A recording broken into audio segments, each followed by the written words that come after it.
বাজারে এখন ৬ কেজি আলুর দাম ১০০ টাকা। তো আলুর এখন যেহেতু এত কম দাম, তো ভাবলাম আজকে বাসার জন্য সেই হোটেল স্টাইলের সিঙ্গারা বানিয়ে নিই। তো চলুন কিভাবে বানাই আজকে দেখাবো।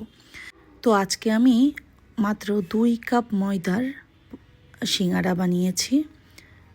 ২ কাপ ময়দাতে আমার প্রায় ১৯ থেকে ২০টা সিঙ্গারা হয়েছে। আর সিঙ্গারা বানাতে গেলে আপনাকে কালো জিরা অবশ্যই দিতে হবে, এতে এর স্বাদ তো একদম হোটেল স্টাইলের মতোই লাগে। সাথে দিয়ে দিলাম লবণ এবং কিছু পরিমাণ তেল। এখানে একটু তেলের পরিমাণটা একটু বেশি দিবেন। যত আপনি একটু তেলের পরিমাণটা বেশি দিলে সিঙ্গারাটা তত খাস্তা হবে, খেতে পুরোই হোটেলের মতোই লাগবে। তো তেল দিয়ে এটা ভালো করে মাখতে হবে। মাখতে মাখতে এমন একটা পর্যায়ে যাবে, দেখুন যেন মুট করলে এটা একটা দলা পাকিয়ে যায়।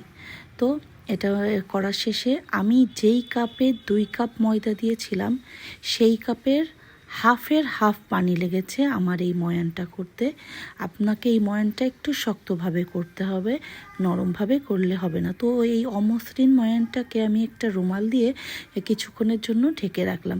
তো এটা রেস্ট নিতে নিতে আমি এর ভিতরের আলুর পুরটা রেডি করে ফেলবো। তো এখানে আমি তেলে পেঁয়াজ দিয়েছি, আদা রসুন বাটা এবং টমেটো কুচি দিয়ে দিয়েছি। এর ভিতরে আমি দিব পাঁচফোড়ন দিব, দেন একটু ঝালের গুঁড়ো দিব, হলুদের গুঁড়ো দিব। এবার একটু নেড়ে কষানোর জন্য সামান্য পরিমাণে একটু পানি দিয়ে দিব। দেন এর ভিতরে একটু ধনে গুঁড়ো দিয়ে দিব। এবার একটা নেড়ে চেড়ে আমি শেষে এসে একটু লবণ দিয়ে দেব। আপনারা আপনাদের পরিমাণ মতো লবণটা দিয়ে দিবেন। আমি পরে আরেকটু লবণ অ্যাড করেছিলাম। তো এর ভিতরে বাদামটা মাস্ট দিবেন। বাদাম দিলে আপনার এর স্বাদটা অসাধারণ হয়ে যায়। তো এরপরে আমি কিছু কাঁচা ঝাল কুচি এবং পেঁয়াজ কুচি কাঁচা কাঁচা অবস্থায় দিয়ে দিলাম। আর এই যে আমার আলুটা সিদ্ধ করা ছিল, তো এই সিদ্ধ আলুটা আমি এর সাথে মিশিয়ে নিব নেড়ে চেড়ে। আর লবণটা এর ভিতরে আপনি চেক করে নেবেন যে আপনার লবণ ঠিক আছে কিনা।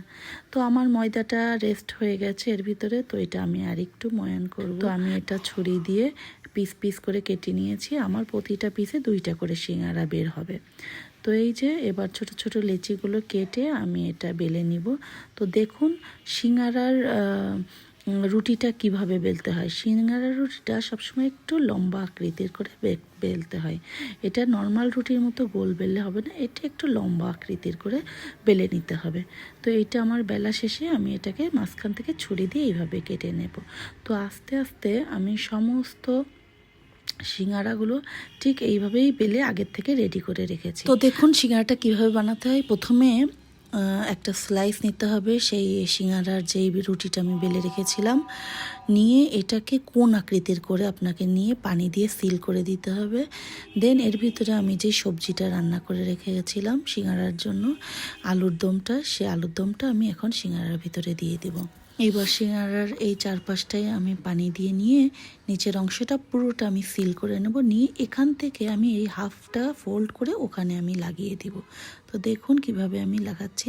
আপনারা ২-১ বার চেষ্টা করলেই আপনারা এই সিঙ্গারাটা বানিয়ে ফেলতে পারবেন। দেখেন একদম হোটেলের মতো সিঙ্গারাটা, ১ টাকার সিঙ্গারার মতো। তো ১ টাকার তো এখন আর সিঙ্গারা নেই, এখন এগুলো ৩ টাকা ৫ টাকা হয়ে গেছে। আমাদের বাংলাদেশের নিয়ম হচ্ছে কোনো জিনিসের যদি দাম বাড়ে সেটা আগে বাড়বে, আর দাম কমলে সেই দামটা আর কখনোই কমবে না। পূর্বের যেই দামটা ছিল সেই দামটাই থেকে যাবে। এটাই আমাদের বাংলাদেশ। পাবলিক কোনো কিছু যে একটু কমে খাবে তার কোনো উপায় নেই। তো যাই হোক, আমি আস্তে আস্তে করে সবগুলো সিঙ্গারাই তৈরি করে নিলাম একা হাতে। আর ওইদিকে আমি চুলায় তেল গরম দিয়েছি। এগুলো সবসময় অল্প জালে আগে ছাড়তে হবে আপনাকে, তেল বেশি গরম হলে হবে না, এটা কম গরম তেলে ছাড়তে হবে। তো তারপরে আপনি একটু জোরে দিয়ে দিবেন আঁচটা।